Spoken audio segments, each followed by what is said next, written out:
खींच गए हैं और अपनी शपथ देकर कह गए हैं मर्यादा की सीमा को त्याग कर बाहर न जाना। इसलिए मैं बाहर नहीं आ सकती। कृपा करके अपनी बात को बुरा न माने। बस बहुत हो चुका। तुम बार बार हमारा तिरस्कार कर रही हो।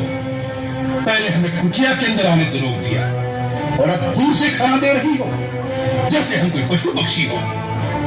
ऐसा व्यवहार नीच जाति के लोगों से किया जाता है।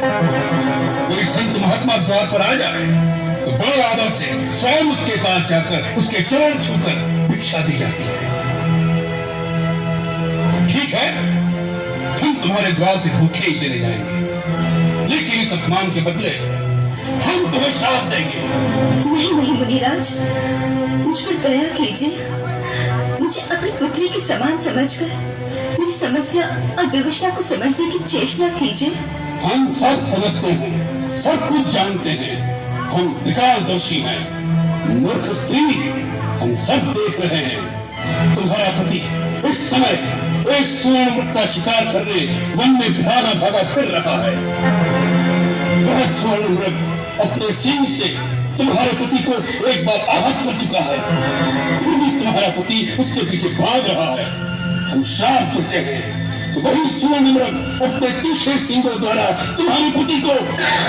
नहीं, अब मुझे श्राप मत दीजिए। मैं वहीं आती हूँ। आप मेरे पति को श्राप मत दीजिए। मुझे श्राप मत दीजिए। मुझ पर दया कीजिए। मुझसे भूल हो गई है। मैंने आपकी शक्ति को नहीं पहचाना था। मुझे क्षमा कर दीजिए।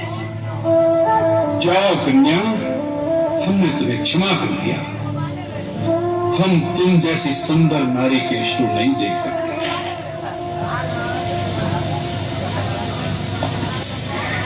मैं मिथिला नरेश महाराज जनक की पुत्री हूँ।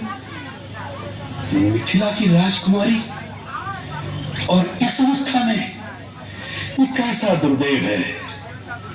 जिस कांचन काया को देख देवता भी लालायित हो जाए, उसे तुम इस घास फूस की कुटिया में नष्ट कर रही हो। और ऐसे नारी रत्न को तो किसी त्रिलोकी के राजा की पत्नी होना चाहिए था। मेरे लिए तो मेरे पति ही त्रिलोकी के राजा है। उनसे बढ़कर और कोई हो सकता है क्या? अवश्य हो सकता है।